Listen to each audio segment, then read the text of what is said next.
Greetings, my name is Michael Miller. This is a Michael Miller trademark training video out to you because you're watching. Thank you and welcome.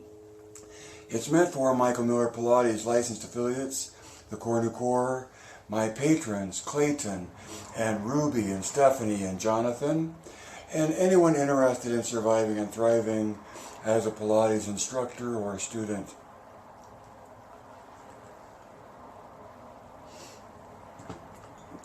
Just one title today, and really it's just an aftershock from, or an afterthought from yesterday's preponderance, from yesterday's subject of tension. So it's like tension, part 2.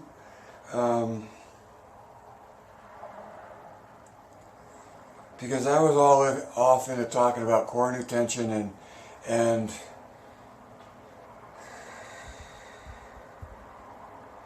I never brought up the kind of tension that I want to point to in the mat exercises of rolling like a ball, the one leg stretch, the two leg stretch, the scissors. Okay. So,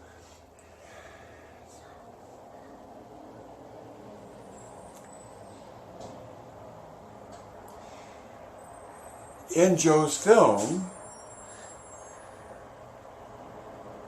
there's much of mind to muscle, and I'm pointing out another approach to that, so I know what I'm doing is not identical to the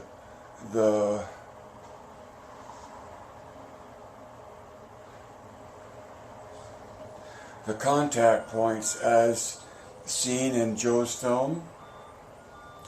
By contact points, I mean when, say, alright, so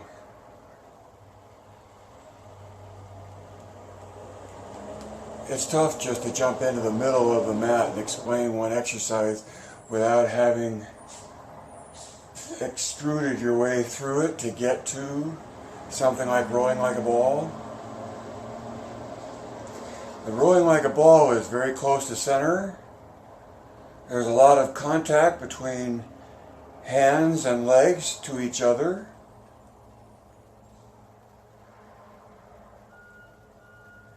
And my point is that if you're after engaging in core new tension, if you're after deepening your grip at the hips, then it's from the, I'm reluctant to say isomeric just because I'm not sure if technically I'm referring to what that word is supposed to mean. But this interaction of oppositional tension in MMP, rolling like a ball, has legs pushing out against the hands and arms pulling in against the legs pushing out. And engaging in that tension in order to go deeper into the grip you're after developing in the hips. And you're equal, you're wide and even in trying to roll like a ball.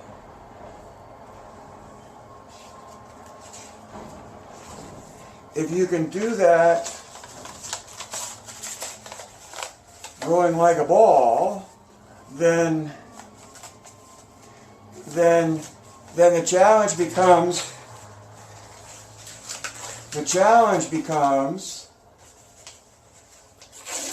reaching your legs and holding one leg in and reaching the other leg out. One leg stretch. But you don't give up and leave the intent of the leg left remaining in the embrace of both hands to continue the effort at deepening the grip while you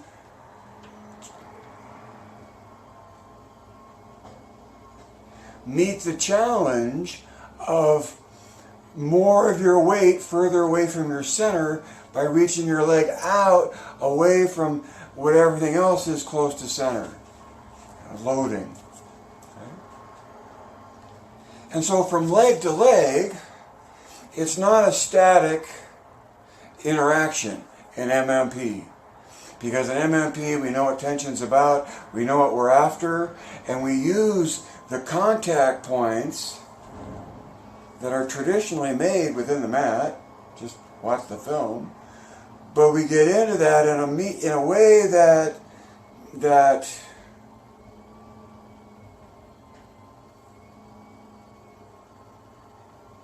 allows for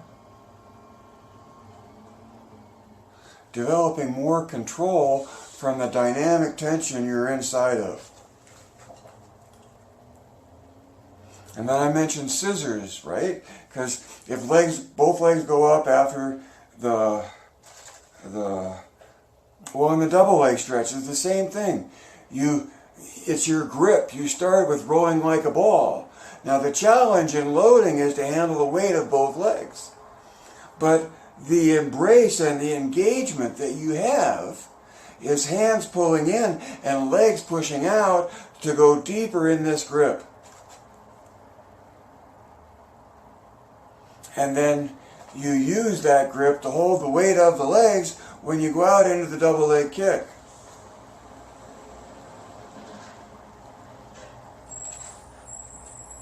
Now it's not there in the double leg lower lift if you do that exercise. That's more contemporary than in Joe's mat sequence. But you come to open leg rocker, it's the same thing. How is the tension applied? Is there any tension at all applied? In some expressions of the open leg rocker, the hands don't touch the legs. And yes, that's a demonstration of control, but at the sacrifice of going deeper in the control that you already have. Wish I could remember how to say that in Facebook coming up.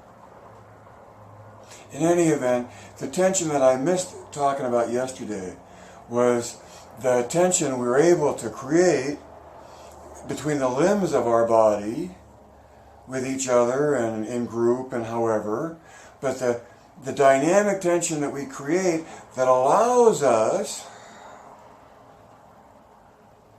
to use that tension to develop a deeper grip, which means to develop more control. Okay? And if you need a sensory experience of that, take a foam roller that's 8 inches around or 6 or however, and try to control the grip of that with your palm, with your grip, versus something that's only 1.5 inches around that your grip, the size of your grip, easily encompasses.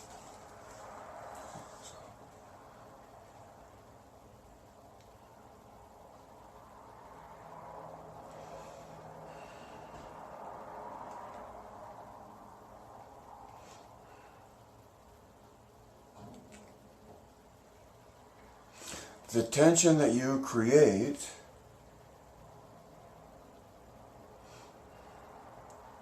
between contact points, a contact point where something is in contact with something else, that's a contact point. And if it happens to be 2 hands and touching, that's a contact point for both hands. Right? If your head's in touch with something, that's a contact point. Your knee, anything external that your body's in touch with is a contact point. And a source, because of that, to act as a contributor to the dynamic of tension in your body.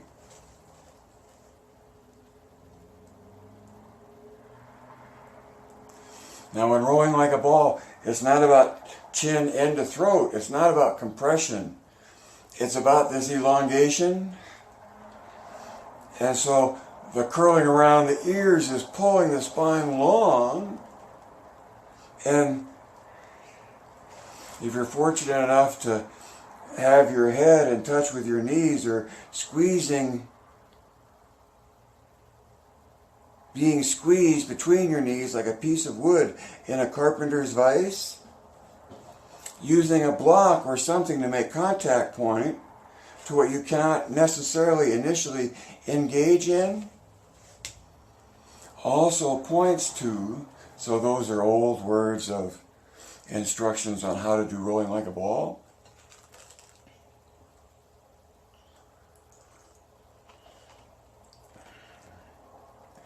The ability to squeeze your knees between your head, between your knees, is an engagement of adductors, partially, right? And it's an engagement, it's a contact point that allows for engagement that you couldn't do as easily or as deeply without it.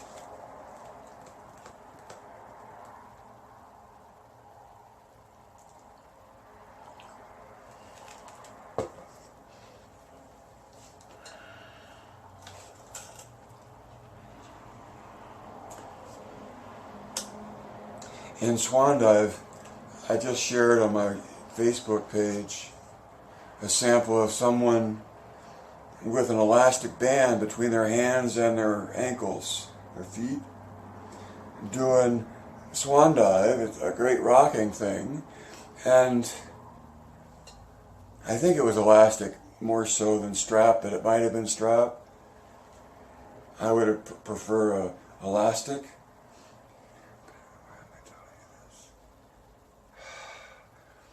So, and I would prefer elastic because it's more dynamic and allows for more of a variation in degree of support, so that the body, which is pretty elastic, isn't just forced to fit its malleability into the lack of flexibility in the strap.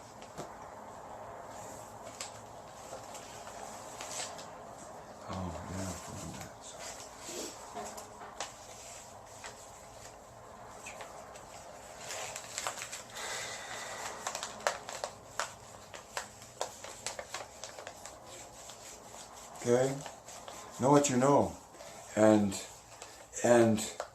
confirm it in your own experience.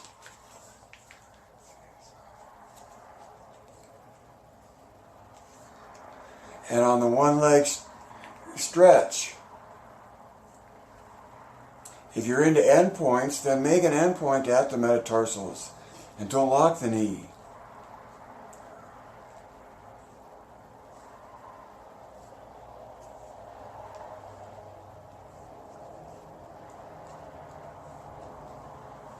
If you buy into a little bit of Pilates or of core new tension and the way of embracing that as a means to being as whole body as you can be during your effort, then embrace it all the way, and you can always go back to doing whatever part of that you don't like or you don't agree with or it doesn't fit in to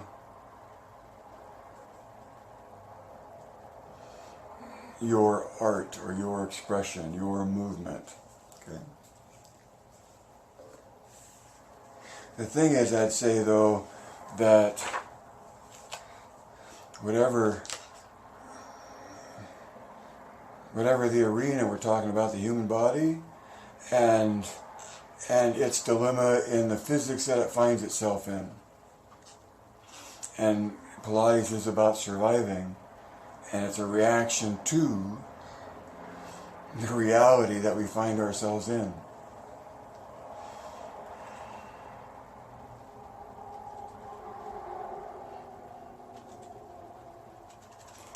Life can't live forever. Read between the lines and see behind the curtain. Evaluate points of view. Then add 2 and 2.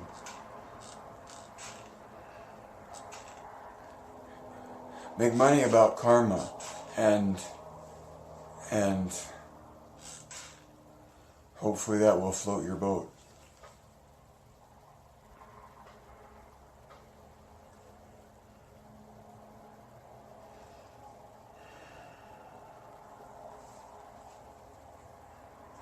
direct your thinking. Geist.